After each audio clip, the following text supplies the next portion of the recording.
Yeah, there was a study done. I was at an event. It was a Wealth Genius event, which is a real estate group up here in Canada.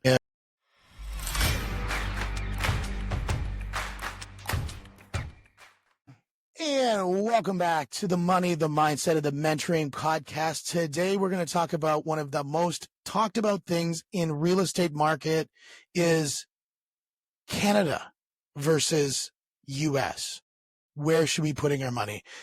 And if you're a real estate investor and you're investing in Canada and you're looking at cap rates of 3.5, 4 caps, you're thinking, how do I get to this sweet, sweet cash flow? And you start looking a little bit south of the border and you see 6, 7, 8, 10 caps. And you're thinking, man, that looks so interesting. But what do I do about the taxes? What do I do about the corporate structure? We have the man, the myth, the legend. We've got Michael Matthew here to talk about us. He wrote a book, A to Zen Real Estate, Peace of Mind Strategies for the Canadian Investor. And Michael, thank you very much for joining us today.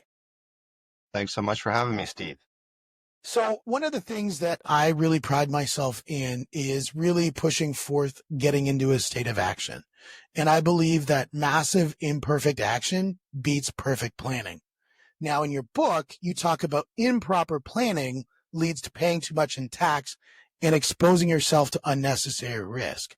How do we balance massive imperfect action with the perfect planning? It's all about trade-offs. As you said, you could just plan and plan and plan forever, but without action, you're never going to get anywhere. And if you just spring into action with zero planning whatsoever, you could end up costing yourself lots of headaches and lots of money by doing things in the incorrect fashion.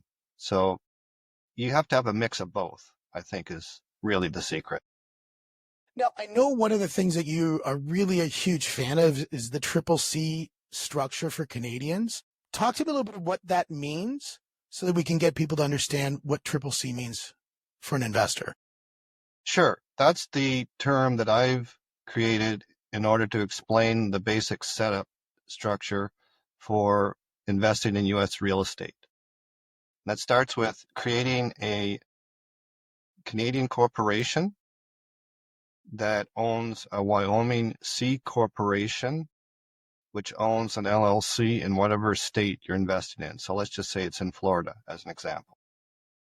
The reason for this is you have to avoid the mistakes that people make when they're investing across the border. LLCs are a very common investment vehicle in the US. They're so common, I sometimes think you can get one from the bottom of the cereal box. But that's not something that Canadians should ever own directly, hence the intervening corporations. Why? If you're a U.S. resident and you own real estate through an LLC, you have the protection of a corporation when it comes to legal liability. But I think it's something like 99% of the time, the way you actually pay your taxes is you flow that income and expense from your rental business, let's say, to your personal U.S. tax return. And as a U.S. resident, that's the end of the story. You're fine. As a Canadian resident, however, it gets trickier. You can do that first part the same way. Set up an LLC, flow it through to your U.S. personal tax return. But you also have to file on the Canadian side. As a Canadian resident, you're required to report income worldwide from whatever source, from whatever country, on your personal tax return. So given that you've already filed your U.S. personal tax return in this scenario, you're going to want to claim the tax that you paid as a foreign tax credit on your Canadian return because you don't want to pay the same tax twice, obviously. Now, the problem with that is CRA will say, okay, you're trying to claim these tax credits. Where are they coming from? Well, I paid this on my foreign, in this case, U.S. personal tax return. Okay, but where's that coming from? I had this LLC that owned the real estate and it had income and expenses, and they go, whoa, whoa, whoa, whoa, whoa. So you're saying that these credits come ultimately from a corporation, an LLC. Yeah, but it's a flow through. to my personal tax return in the US. And CRA says, I don't understand what you just said. Essentially, they do not recognize the flow-through aspects of the LLC. They treat it solely as a corporation, which means you're trying to claim corporate foreign tax credits against personal income in Canada. You have a mismatch. They're not the same level. And so, so when you look at that and you think, okay, so I've got, let's look at, first of all, I want to start to just set up the structures. We've got in Canada, we've got a Canadian company or an individual owning the company in the US. And what we're saying is a Canadian corporation owning a US company is a better structure. Now, the US companies, there's the different structures. You've got an LLC, you've got a C Corp, you've got an S Corp, you've got these different entities that you can use. And you're saying the LLC, because it's a limited, while it's a limited liability corporation, it's flow through mechanism to a personal on the side. If you want to, you're looking at liquidating, you're trying to take the income out. If you leave it in the LLC, do you still get the same exposure? people don't leave it in the LLC. Theoretically, you could, but then you would have it in a corporation, and CRA would deem that any income there to be paid to you as a dividend personally, which means you'd still have to pay the tax and you'd have no hope of claiming the tax credits again. Now, whereas if you have, so the LLC, can the LLC be owned by a Canadian corporation? It can, but I don't recommend it. When you have a second U.S. corporation, in this case a C Corp, owning that LLC, you can then flow through from the LLC to that C Corp. Now it's all within the U.S., so there's no withholding taxes, there's no cross-border stuff. And with this structure, you could have, say, 3 properties each and 10 different LLCs around the country. And the only entity that files income taxes in the U.S. in this whole scenario of 30 different properties is your C corporation, because everything flows from the LLC up to the C Corp. And this is the one that files the taxes.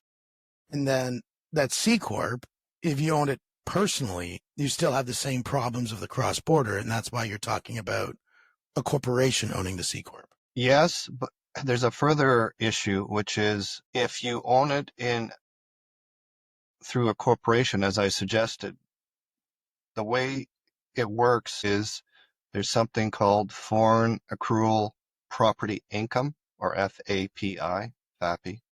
It's a horrible name, but I didn't come up, so don't blame me. I don't like it myself. We're going to talk about FAPI, guys, and let your just mind go nuts on that one. Yeah.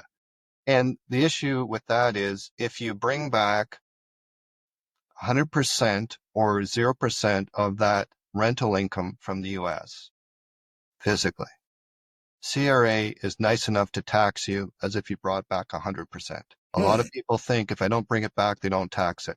That's not true if it's considered to be what we call passive income, which in this case, we're talking about rental income. So long-term rents, that sort of thing. But just the mechanism of this tax, without getting into all the details, is such that if you have it coming back to a corporation in Canada and you've paid 25% or more foreign tax, you pay no additional tax in Canada. So the federal corporation rate in the US is currently 21%. Florida, as the example we talked about, it's 5.5%. So 21 plus 5.5, 26.5% total, which is, and I don't think I have to consult my calculator, more than 25. So what that means, if you pay state income tax of 4% or more on this type of income, you pay no additional tax in Canada. However, if you as an individual own that C Corp, you would have to pay more than, I think it's almost 55% foreign tax to not pay more tax in Canada. Is it just because they look at the largest, marginal tax bracket and say it's got to be more than that? Or it's just the mechanism of this FAPI tax. There's a factor that they multiply the tax you paid by, and it's a larger factor. In fact, it's 4 for corporate owned properties all the way through, which means 25% times 4 is 100%. You get 100% reduction in your tax liability. Otherwise, you get a fraction of that. So the late, not so great Justin Trudeau proposed to change that. And rather than having the individual factor go up to match the corporate factor, he decided to drop the corporate factor to the individual, which means you'll always pay more tax on foreign rental income in Canada, no matter what. However, when Parliament was prorogued, that particular legislation died on the order paper. Yeah, it looked like it was pushed off to 2026 or something, wasn't it? No, that was complete withdrawn. I think you're thinking of the capital gains inclusion Maybe rate, I'm thinking about the capital gains, yeah. which were pushed off to 2026. There's other things they've done related to real estate in a similar fashion. For instance, bare trust reporting.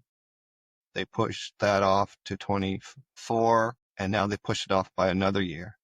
They will never say this is a horrible idea. We didn't know what we're doing. We drafted it quickly and we're going to abandon it, which is the honest thing. Instead, they just say, oh, it's still good. It's still good. We're just going to push it off a year. Got to justify the account. Unfortunately, so many of their measures, I have this perhaps somewhat cynical view of they're just terrified of you earning $1 of income and then them not knowing about it. Because with this bare trust reporting, with this foreign asset reporting, it's not tied to income, because the whole point of a bare trust is a bare trust has no income, ever. It's impossible to have income. That's why you set it up that way. It's our version of flow through, frankly. And you always have an obligation to report even $1 of income from whatever source earned in the year. So this is just additional paperwork that has to be done, and it's going to generate income for them because people don't know about all these extra filing requirements necessarily, and they fine you for every day you're late with the paperwork up to a certain maximum, whatever it is. And to me, it's just burdening the taxpayer with extra paperwork, which literally brings them no tax revenue. It's like the what is it, the unused housing filing that has to happen that's coming up, and most people don't even know about it, and they're going to get dinged. They're going to get dinged, and I know Toronto had a huge issue with that. And well, they deferred it. They deferred it. Yeah, but this was something that was so important it had to be done, and they had a certain deadline, and then something like 25% of the people affected didn't file. And so I said, oh, well, just kidding about the deadline. We'll let you file it late with no penalty. So if you're letting people file late with no penalty, how crucial was it for it to be put in place in the first place? I'd say not very. It's just one of these things that sounds good, and unfortunately, the politicians can pass laws without thinking them through. There's no requirement that they get a report. Okay, what are the consequences of what you're saying? On the bare trust, quickly, if grandma opens up a savings account for little junior when he's born and puts money into it every month, by the time he's 18, so here's your savings account, little Johnny, you can now pay for college. By that time, if it's hit over 50 grand, which over, say, 17, 18 years is certainly possible, it's now a reportable trust. Do you think grandma knows that? Do you think Johnny knows that? No, of course not. And so they drafted this legislation so quickly and vaguely that the professional accountants were saying, okay, you do realize that your legislation will catch this exact type scenario. It's one of my probably my biggest irks when I look at legislation, especially in recent changes, and we see this in a lot of the governing bodies, whether it's RICO, FSRA, or anything that's in the real estate space, is they've migrated away from prescriptive-based legislation to principles-based legislation, which is all interpretive, and which means that there's nothing but just penalties just sitting over your shoulder if they interpret it differently than you do. Do you see that in the tax code? There's certainly vagueness that's done deliberately. So, for instance, this is a law that Trudeau did pass, which is the house flipping rule, anti-house flipping rule, in fact. What it said was, if you buy a house, your principal residence, as your principal residence, and sell it in less than a year, unless it falls under one of these exceptions would be something like, I got a new job, I had to relocate to a different part of the country, I had a baby, I had to get a bigger house, that sort of thing. Barring one of those exceptions, you're automatically not going to be able to claim your residence exemption, nor is it going to even be a capital gain situation. It's going to be 100% taxable income, like you are in the business of buying and selling homes. So that's something that there was a perceived abuse, and they enacted legislation to attack that. So people say, okay, what's the magic number? 1 year. Okay, I'll wait 1 year plus a day, then sell the house. The problem with that is now you're into the old system, which is CRA can attack it at any point and say, yeah, we don't think that was really your principal residence. You're going to have to prove it because we think you're just house flipping. And that's why under the old system, which still applies after the 1 year, it's up to them to interpret if you've, quote, lived in it long enough. And if they said, okay, if you lived in it for 2 years, that's considered long enough and you can claim the principal residence exemption. Well, people that want to do that will have a lot of 2-year homes in their history because they'll know exactly what the line is. They don't want to draw the line that clearly because people will plan accordingly. Well, and to be honest, when you look at residential real estate, I think the average tenure for a first-time home buyer in their first house is 3 to 5 years. And so I mean, to say that half of that, is what the number you're going to use is ridiculous, or a third of that is ridiculous for the government to look at it that way. And yes, there's going to be people who are flipping houses. You might buy a house, you might renovate and then sell it. And you've now improved a property in inventory and given a great home for somebody else. And I think there's a lot of positivity that happens in that space that really got ignored in that whole process. And then they wonder why there's a shortage of housing and rental housing in particular. Yep. Yeah, there was a study done. I was at an event. It was a Wealth Genius event, which is a real estate group up here in Canada. And they were talking about a guy by the name of Thomas Larini came up and he was talking about, he did a study on every single state. And what he found is the rents that were the most affordable were in the states that had the least amount of rent control. Rents that were the most expensive were in the states that had the most amount of rent control. And so does rent control propagate a better rental situation for the tenant? And the numbers tell you no. Do you agree with him? Absolutely. I know at one point we were looking at converting a building that we had planned for condominiums to rental units. And when the owner sat down and did the math, he said, there's just no way because you cannot command sufficient rent in the market to come near to the profit you can make from selling these things as condos, right? A quality builder and, what they say, location. It's in a desirable spot for people to live. You're going to the math I've seen, in the current environment, which does have rent control, you have to sell it as condos to make money. If you're going to sell it as purpose-built rental, you need some concessions from the government. I know there's been a proposal, I don't believe it's been passed into law, that if you start building rental homes under a certain price, they're going to waive the HST, which makes it somewhat affordable, but the development charges are a huge component. If they really were serious about having more housing created, they would just not charge development charges.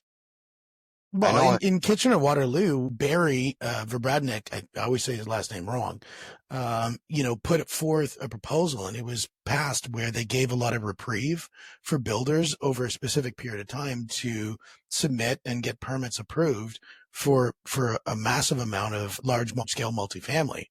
And whether it was condo or rental, I think there was, at the time when I was on the Heritage Committee, it was like 36, condos were or massive structures were put into place that year that wouldn't have hit the table if it wasn't the case. And then the second that you pull that off, now there's a big pause, and especially when there's a shift in the economic landscape of the country. What a lot of consumers don't really understand is when you're selling a condo or selling a home, an individual home for that matter, there's a locked-in sale price. So when the price of materials quadruples, as lumber did during the pandemic, as a home builder, you just have to eat that. There's no other way around it. So to have that uncertainty, which you're contractually bound by, and then to have this huge amount of development charges on top of that, it's really discouraging. And I work for a home builder, so I know we're not making 50, 70, 100% return. We're lucky to net 20. Yeah, and when you look at most business tax returns, if you're a reasonable business, you want to be running better than that. So should builders not be expecting the same level of return as, Joe the plumber or Sally who runs a nail salon? I think they should be able to demand a return for the time that's being spent. And it's an interesting business, to be sure. Right now, we have trades sort of contacting us, say, hey, us drywallers, we're looking for work. Electricians, plumbers, painters, we're all looking for work. We're ready to go. We'll give you a good price. The problem is the demand just isn't there yet. And then when the market is hot and people are buying right, left, and center, you can't find a contractor because they're all busy on other jobs. Well, that's that. I mean, I had a guy who came on my podcast who's out of, I think he was Milwaukee. He was doing a lot of work up there, and he talked a lot about how he's taking his business and vertically integrating all of his trades, which, I mean, there's a lot of advantage to that. And I think we're seeing a lot of that happen through a lot of the, people I talk to on my podcast. But there's also inertia that needs to happen. And because if you integrate all your trades, you need deal flow. And if you don't have deal flow, you're dead in the water. Yes, and this is why I noticed when I was living downtown, there'd be a condo that would start and then would just stall because they didn't get the sales. They didn't have a proper reserve fund in case prices went up, like as I mentioned earlier. And so it would just stall out, and then for years. Then I turn around and all of a sudden it's finished. What happened? A second builder came along, bought out the first builder who went bankrupt, pennies on the dollar. And because he had such a low buy-in, he had more than enough margin to complete the work. Yeah, and we've seen that happen quite a bit where we get these cash flow plans from people who want to build through our mortgage business. And for commercial construction, and you look at their cash flow plan and no contingencies, no provisions for cost of capital, no provisions for delays in absorption if it's a condo, none of these things built into the whole process. They just assume it's going to be a best case scenario. And I think that's one thing that you really talk about is building contingency into how you run your business from a real estate investment perspective. Yeah, absolutely. Especially if you're getting into either construction or renovation, there's certainly a critical path methodology that has to be followed. As an example, you can't have the drywaller come in, seal up all the walls before the electrical and the plumbing is put in, because otherwise you're doing that twice. And what happens if the electrical team is busy? Well, that delays the drywaller because he can't come in until the electricians are done their work. And if you don't build in a factor for contingency, I think you're just showing that you're not really a professional about it, because I don't know any project that there's not some delay here and there for some reason. And you have to allow that. You have to have some room to let out the pants, as a friend of mine says, that it's going to take you longer than you thought. So I know we always say if we think their build's going to take 6 months, we tell the client, be ready to close in 9. And there'll be a certain amount of people that'll be thrilled if we're done in 7. But there's also some say, can you delay it another month? because they haven't put their finances together, frankly. Yeah. Yeah. So Yeah, and that's always a challenge, whether you're doing vertical builds or even horizontal builds, where you're laying out say a plan of subdivision or something like that, and you're looking to sell off those lots, and maybe the one builder isn't finished, their phase one at their other, so they're not ready to move to phase two, and so they can't really get things going, so they're not ready to absorb in those properties, and you've got to have contingency for that. absolutely, it's just part of being a professional and planning accordingly. Now, It's what has to be done. That's all. That's the business that we're in. When we get back to the idea, and I want to focus a little bit more again of Canadians investing in the U.S., because I think it's, again, looking at cap rates, cap rates are more interesting. A lot of the asset classes down in the U.S., the scale is more interesting. When you look at the size and scope of some of the projects in the U.S., I know one of the things that you really hone in on is, the right structure is your shield is something that you talk about. And the first thing you do is when you talk about, and you mentioned a little bit earlier, is when you talk about your C Corp, is setting up your C Corp in Wyoming. And I know a lot of people talk about Delaware. There's some conversations around Nevada and some of these other places for setting up a C Corp based on what happened with Elon in Delaware. And so, why Wyoming? You mentioned the 3 states that I hear talked about. I'd have to think if I ever heard a 4th one. Wyoming is now the clear favorite, unless you're in the type of business that the exit plan is to go public. Delaware's laws are set up to make that way easier to do. But given the type of clients I work with, that's not on the table. And Wyoming is preferred. It's cheaper than Texas. They have good asset protection laws. They have good privacy laws, and everything is fully automated now. So you're able to work fairly quickly to set things up. Some of the states still have manual intervention. Let's put it that way. That slows it down. And it has no state income tax, which from the real estate perspective would only be relevant if you had real estate in Wyoming, but that's also a benefit of some sort. And that's where all my clients, frankly, set up their C corporation. And with that C corporation, you set up one and you can feed as many LLCs into it as you like, depending on your preference for risk versus cost, right? Because obviously, theoretically, you could put all your properties in one LLC, but if there was a legal issue with one of them, then all the other properties are potentially at risk. And that usually comes down to a valuation issue. As an example, I looked at buying 5 houses in Ohio. The total asking price was $230,000. I had no issue putting all 5 of those in one LLC. As by contrast, those same properties in Canada would have been worth over 1.1 million each in US dollars at the time.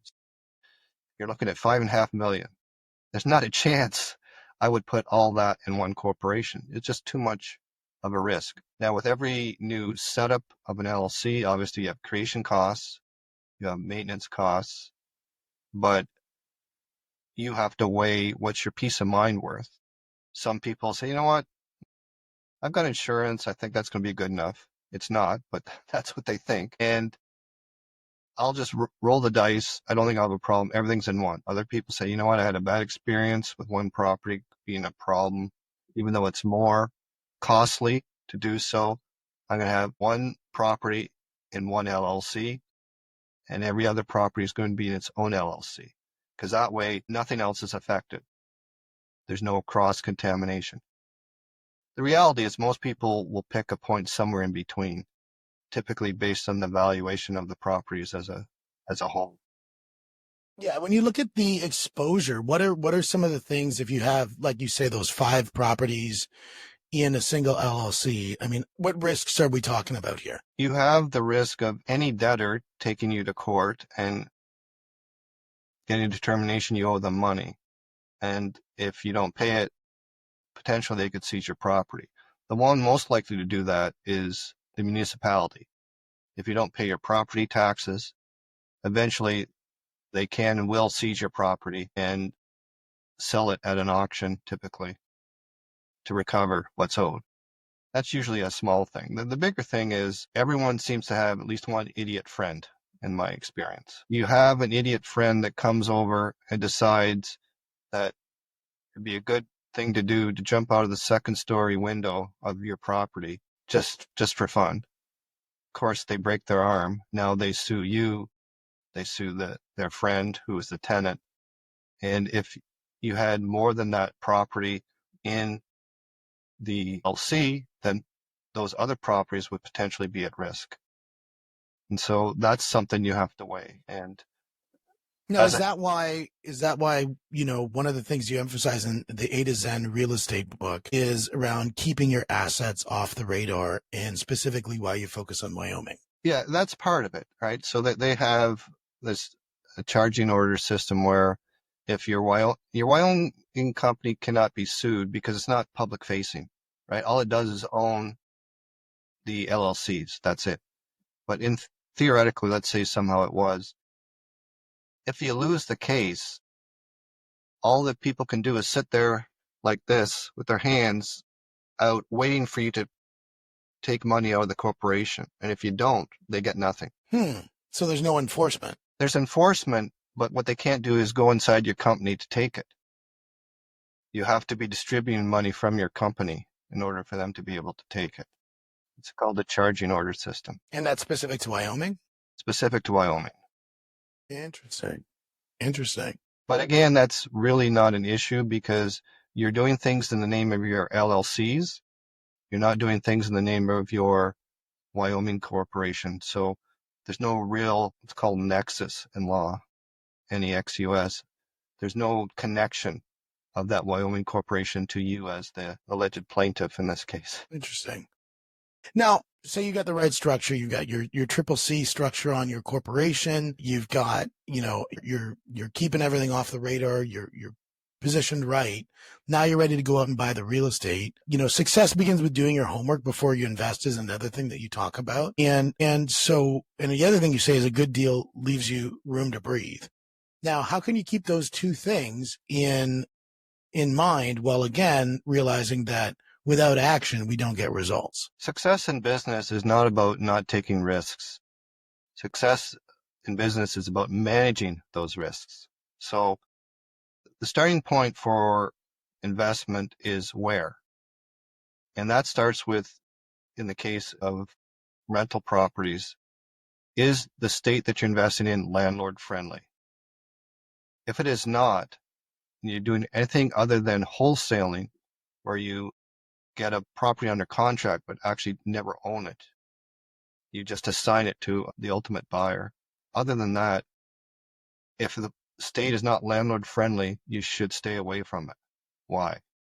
All you need is one bad tenant who decides, this is California, this is New York, this is New Jersey.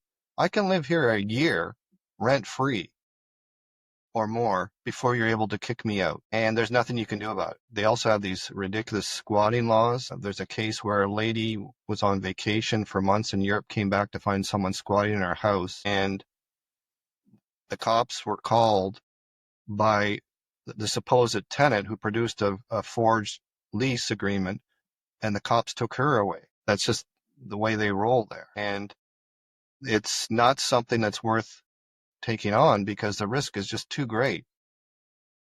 By contrast, I was on a call with someone from Texas, and they apologized because if the tenant misses a rent payment, you have to wait a whole 3 weeks before you can start the paperwork to evict them.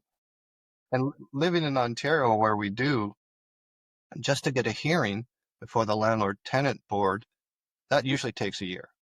And then when you show up and you get an order to have them removed because they haven't paid the rent, there's no defense for that. It's not like they're out the next day. The police, actually, a lot of people don't know this, the police cannot evict a tenant out of your premises. The only party who's legally entitled to evict people physically, if necessary, is the sheriff. And so you have to schedule an appointment with the sheriff, and then the sheriff will then go put a notice on the tenant's door saying you have up until this date to vacate. Otherwise, I will vacate you. And most people, of course, they don't want a confrontation, so they'll just move out the day before the sheriff shows up. But that takes months, and this is after you not getting paid for a year or more. Yeah, we've seen that a lot in Canada where, people have gone on for, I think the worst I ever saw was, from clients that I work with, was 13, 14 months before they were able to actually get vacant possession of their own property. Right. I've seen real estate transactions where vacant possession was promised and not delivered because the tenant decided to change their mind and decided to stay. And, there's a lot of challenge that happens with that. And that all comes at a cost. And where there's costs like that, that increase the cost for the investor. And whereas the investor is only doing it for the purposes of financial gain, because that's what an investment is to pay you more than you pay into it. It then invariably makes it more expensive for the people who just want a great home and do good things. All it does is it restricts the housing supply, because now, having gone through that experience, if you decide to stay in the landlord business, you're going to have now these complex, lengthy tenant applications, and you're going to jack up the rent as much as you can. Why? Because you have to recover for that lost amount of rent that wasn't paid by the previous tenant who decided that they really didn't want to pay. And that's really a problem. So by starting with that point and looking at population growth, and also why is the population growing? So for instance, if you're investing in Florida and a community that primarily caters to retired people, and you're not in that business, that may not be the best place to invest, even though the population is growing. However, if you're putting up, say, a seniors residence, that'd be the perfect place to do it. You have plenty of takers. So that's also important. And then you have to evaluate whether this is a good investment in the first place. And that's where our friend, the spreadsheet, comes into play. And what you do is, well, I'm an accountant, so spreadsheets are my friends. I don't know about other people. I love them. And what that does is you put in your expected rent and you deduct all your costs, and you have to allow a factor for vacancy. If you're lucky enough to find a tenant within a month, that's great.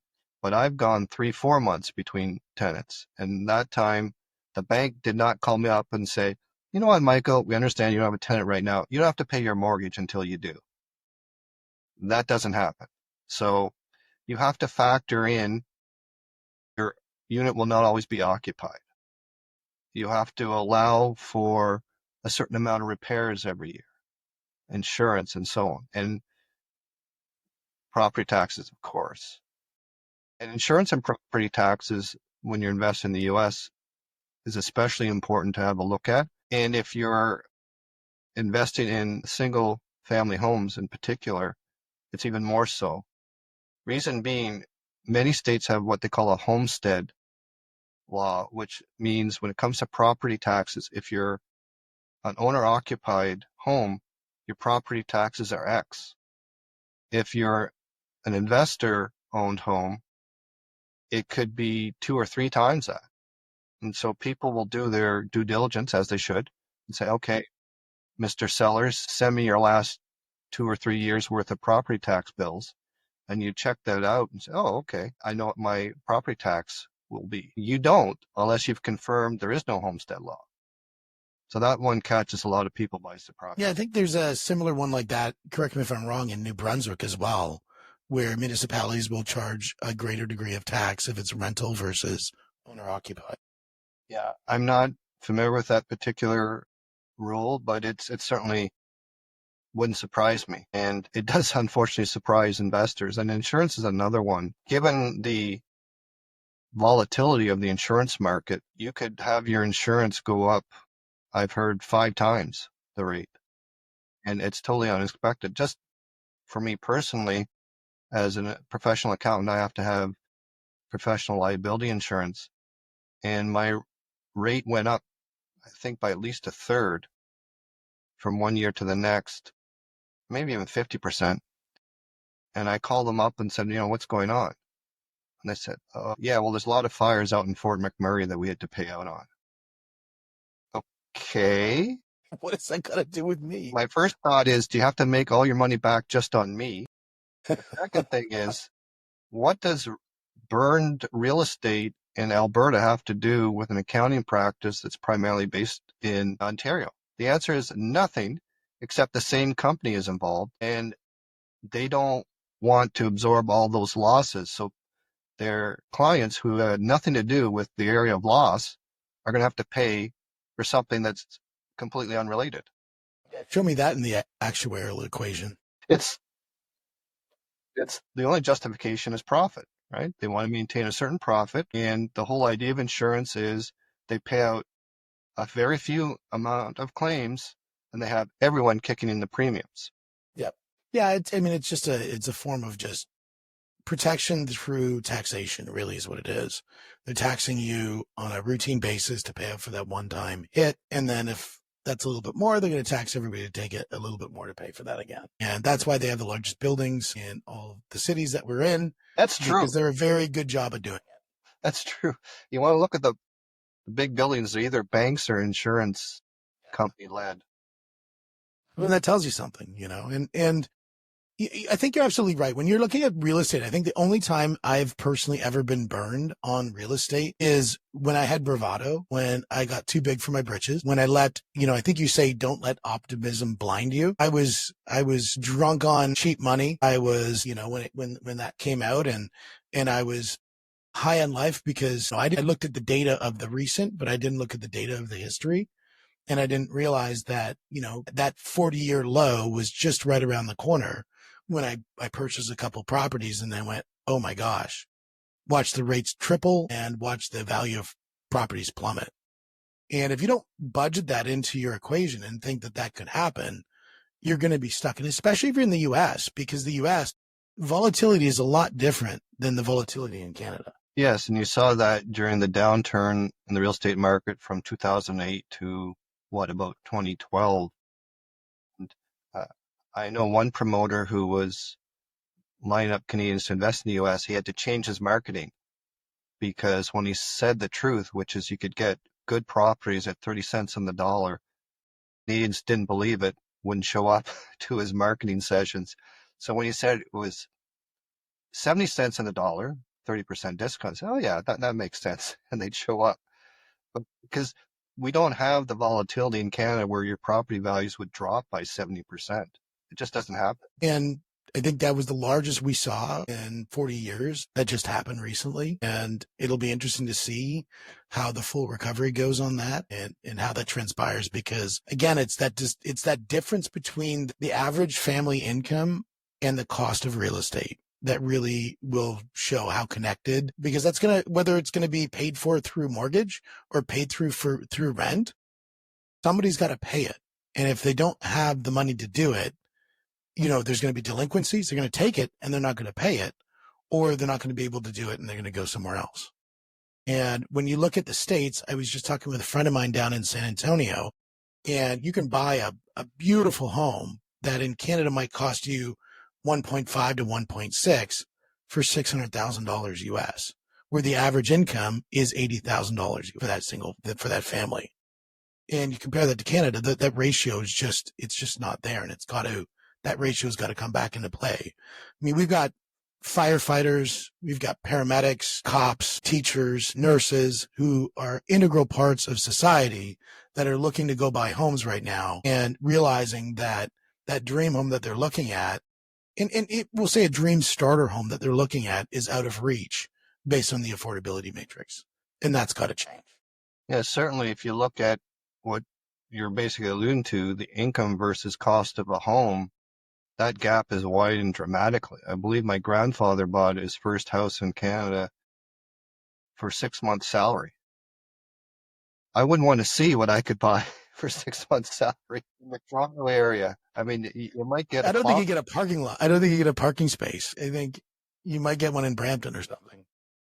Yeah, that gap is it's gone way out of hand, and particularly in the large cities in Canada, Vancouver and Toronto. Vancouver is actually, believe it or not, even more expensive than Toronto, and Toronto is crazy with their prices. I know a client of mine was living just north of Toronto and said, you know what, we got 4 kids, they're all teenagers now, we probably would be better off in a larger house. And she said, the budget, well, 1.5. She couldn't find anything less than 2 million. So I said, our current house isn't so bad. What's the ultimate decision? Let's see if we can spend a few bucks on, fixing this one up a bit, because what's available out there, especially when you have a family of 6, it's very high end now. 100% it is. I mean, when we were kids, to be fair, I came from a family of 6. We still lived in a 3-bedroom home. It just people, we shared a room. Like the 4 boys were in one room, the 2 girls were in the other room, and that's just how you lived. And I know that, there's a little bit of, feature creep that happens and in what people are looking for. So the demand of what people require is a little bit different than maybe when I was a kid back in the 80s. And, because they want a little bit more. Everybody's got to have their own bedroom. Now they're like, everybody's got to have their own bedroom and their own bathroom. But, the income doesn't support that. And so there's that disparity that happens. And I think when we go back to the real estate investment side of things, we'll see this happen a lot where people want to get into bigger deals. They want to get into more stable coin style investments of larger multifamily units. And the P word starts coming out, partners. And there's many different ways that people can partner, GPLP, joint venture agreements, all these different structures out there. I know you say that it's critical work of the team that you trust because real estate is a people business. Number one, what structures do you see the most dangerous? And what should people be looking for when they get into these kind of partnership agreements? Regardless of what structure you ultimately choose, whether it's a joint venture or you set up a corporation together or what have you, the agreement must be a very good one. And you must also live up to that agreement. So I had a client that had a really bad experience because she didn't vet her partners properly. They became partners simply because they were part of the same real estate information group. Now that's a starting point, but you absolutely need to vet your partners the same way you would vet a prospective tenant and get all the background information you need. It turned out to be a very poisonous experience. I saw some of the emails going back and forth. The property has since been sold at a decent profit, and now they're squaring off in court. So it was all because she didn't vet them. And they also had some curious choices. They're both professionally trained accountants. And for some reason, they asked my client, who's substantially older than them and no accounting background, to keep the books, which makes no sense to me. Even if you expect to be paid for keeping the books, that's fine. You agree on a reasonable rate up front. But you have to have a professional draw up your agreement, and you have to stick to it, because when you don't stick to it, that's when problems start arising, because if you don't follow it for long enough, then the agreement, or at least part of it, can become invalid, and then who knows where you are. Yeah, I think there's a lot of challenges where people, they have the one person, because everybody's has this dream of, they now own 150 multifamily building, and they got in it with completely sweat equity, so they didn't have to put in money because they work at the local gas station and they've got no cash, but they want to own that building, and they want the short path to get there. And so they're willing to do whatever it takes, which is great. They've got big visions and big goals, but they don't look at the steps that's required to actually make that come together. And they're going to be the sweat equity partner, and so they start putting out all these cool little ChatGPT written slides that some investor decides to, oh, that looks like that person knows what they're doing, and doesn't vet them properly, and then all of a sudden they become an investor into a property with a person who is the working partner, has never done anything in construction in their life, never managed a person in their life, let alone a project.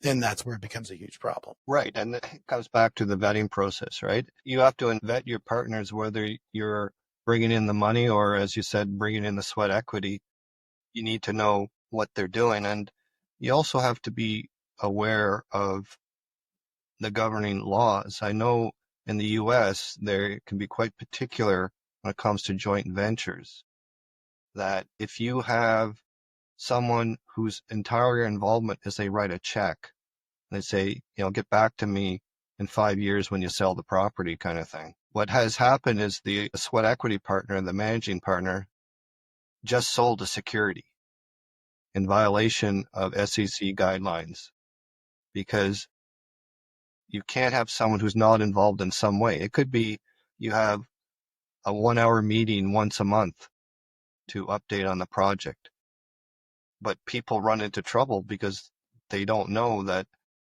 that is actually breaking the law by doing what they're doing, where they just take a check. If you're just taking money from people and you're not set up as a proper investment vehicle, then if authorities get a hold of you, you're done.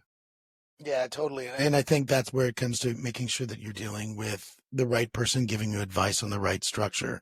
And if you're the one who's being the investor, you've got to be very cautious. There's a lot of cases that came to fruition. And whether it's just poor timing, because again, it was a 40-year low in Canada where, a lot of these major players in the real estate space completely went illiquid. And I mean, they're already illiquid. They were kiting through, all these prom notes that they would go and, people were so insatiate, they just fell in love with these prom notes because they would be, 20% posted on the prom note, 25% posted on the prom note. People were like, I'm getting paid. This is amazing. But what they didn't realize is it was just a kiting game. That prom note was paying the prom note that was paying the prom note that was paying for the property. And none of these were securitized. So they were all, demand letters. And so, they could just be dropped because it was just personally guaranteed by a corporation. That was a shell. And so when they ran into problems, all these people had these prom notes, just lost everything. And, I have friends who've lost millions, in these situations. I was always against them fundamentally because if you're in real estate and you're putting money, your money should be tied to real estate. I've seen that on the joint venture side as well, where people are the working partner. They have a JV agreement with the money partner who actually owns the property. And then the money partner says, okay, you're done your work. Bye-bye now. And the JV says, but I own the property. No, you don't. I do. See you in court. Yeah, that can definitely be an issue, and there are steps you can take. Registering caveats on the title would be one of them, but that can create problems with the financing, right? So these things are trade-offs, and a lot of it comes down to what we just discussed, not vetting your partners from the start. And unfortunately, people can get taken advantage of because of that. Yep. Yep. When you look at the structure of the GP-LP structure, what's and again, assuming all things being equal, do you see that as probably one of the better structures of all the structures to use if you're raising capital, other than going to setting up a REIT or something more of a formalized structure? Where I've seen those best used would be in larger projects where you want to take money from people, but you frankly don't want them involved in running the project.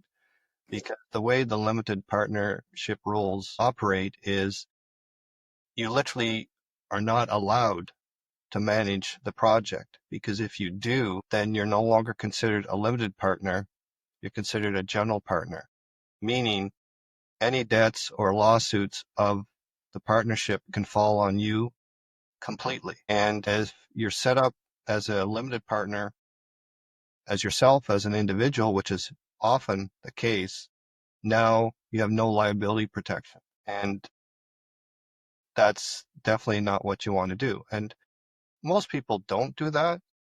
But if I have a client right now who's, let's see, he's got 6 limited partners. Yeah, 6 limited partners, but he's running the project. There's a general partner set up as a corporation, so that has the liability protection.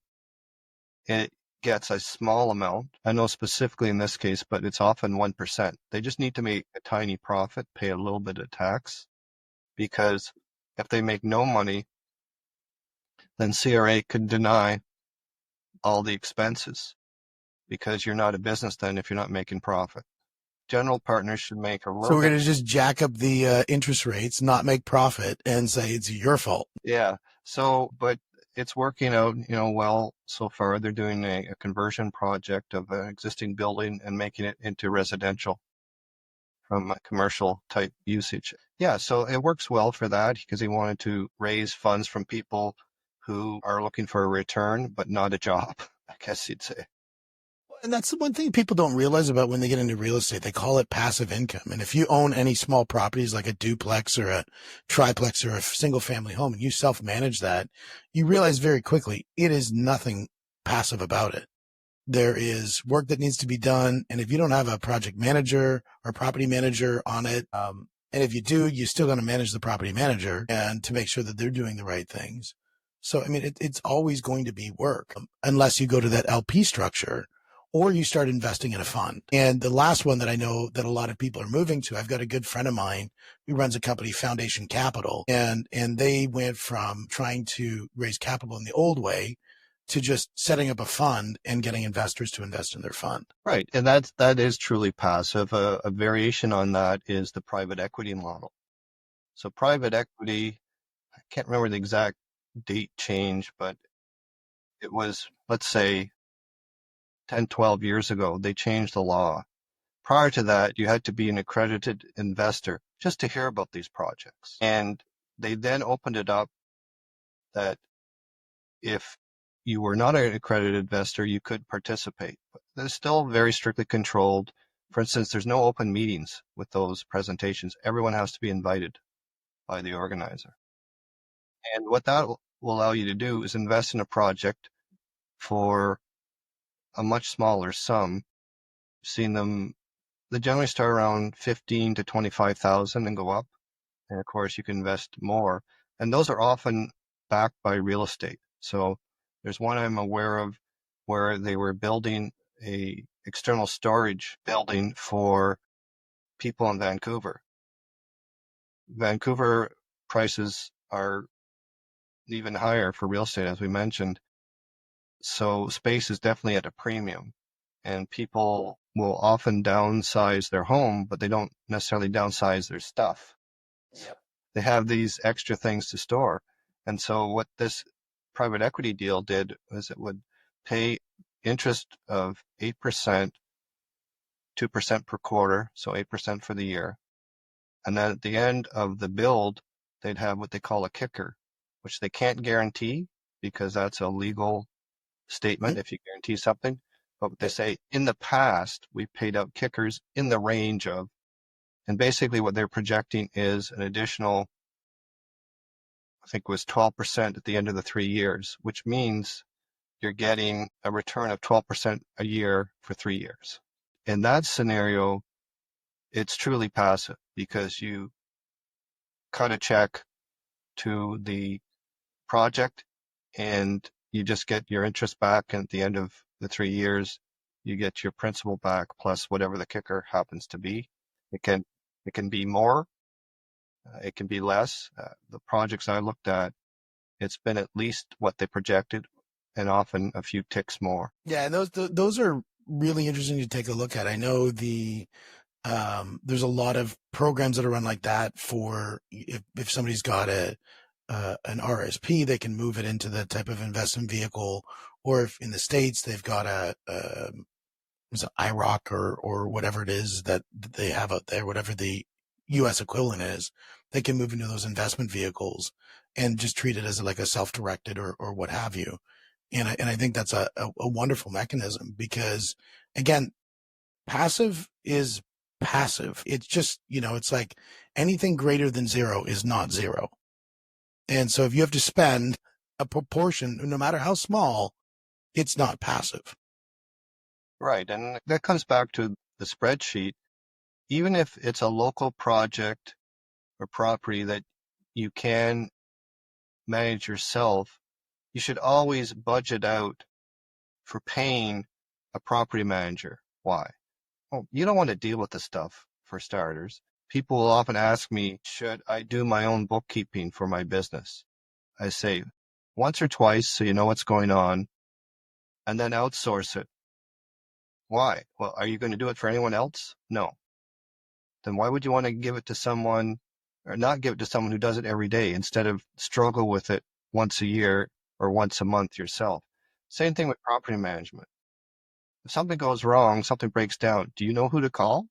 A property manager has numbers of already set to go. Oh, I need an electrician, I call this guy. I need a plumber, I call that guy. And they can often get better deals than you can, say, buying appliances, because if they're managing a building, they'll buy for the building, not just one unit. So Yeah, it's so critically important, and I think you hit the nail on the head. If you do something once a year, how could you consider yourself a professional?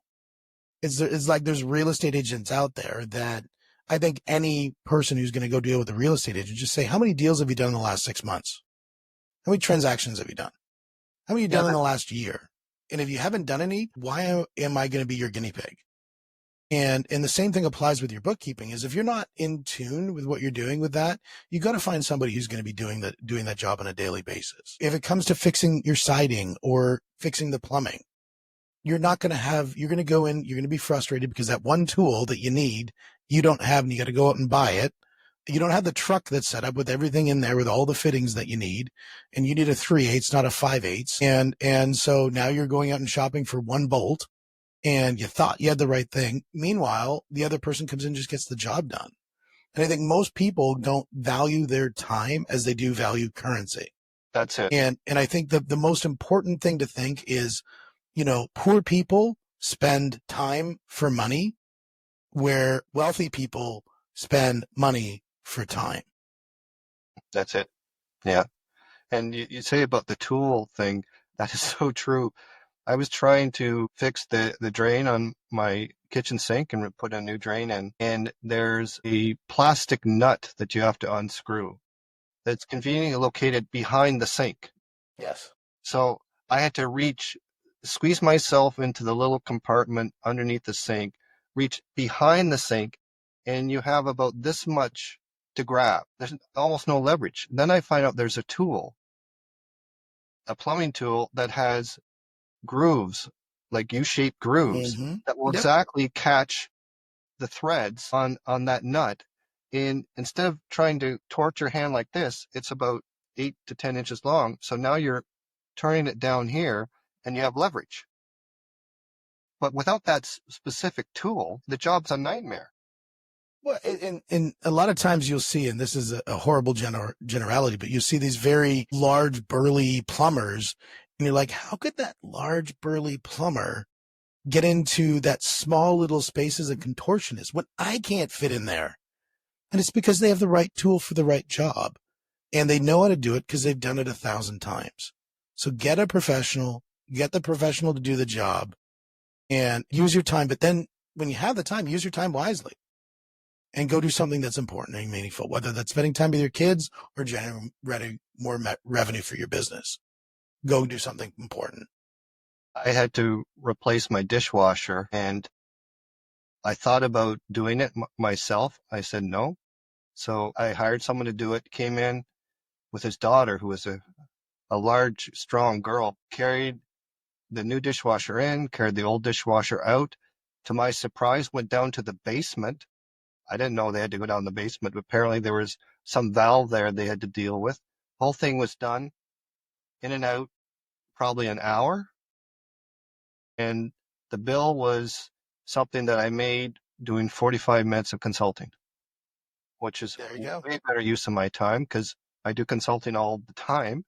I'm used to it. Whereas this thing, I'd literally never done it before. It would have taken me the whole day. Would have been extremely frustrating because I would have got to a certain point and said, why is it not working? Oh, there's a valve in the basement that you've got to deal with. I didn't know, but they did because they do it all the time. Well, just like real estate, when you're investing in real estate, look at the highest use for the real estate and see how you can drive that forced appreciation to get to the highest use. The same thing applies with your time, is look at how you can drive that to the highest use. Absolutely. That's the one thing that we have the same amount of, right? 24 hours in a day. How you use it is up to you. Yeah, and you can triple the amount of hours you have in a day. Like everybody says, I only have 24 hours in a day. I disagree. I could have 2,400 hours in a day. And the way that I do that is through leverage. Is if I can have technology leverage, I can save time. If I have a team leverage, I can save time. And every time I outsource that time, that's buying my time back. So I could buy back 24 hours of time in one day. Sure. And that's leverage. Absolutely. Michael, it's been an absolute pleasure having you on the show, man. We could talk for hours and keep on going, because I think this is a topic both you and I are very passionate about. And I think you were so passionate that you did write your book, A to Zen Real Estate. And I think that for anybody who is looking at investing in real estate, it's a wonderful book to take a look at and definitely get there. And as you said, it, and one of your things is surround yourself with a team, because real estate is a people business. And guys, if you're looking for something that you want to get some advice on investing in the US as a Canadian, reach out to Michael, and his details will be there. AskMichael.ca is actually, it's pretty simple. You can look that one up really easily and find him there. That's right. And they can always just reach out by email. It's Michael. Beautiful. And guys, this is the money. This is the mindset. This is the mentoring podcast. Thanks so much for joining us. We'll see you on the next one.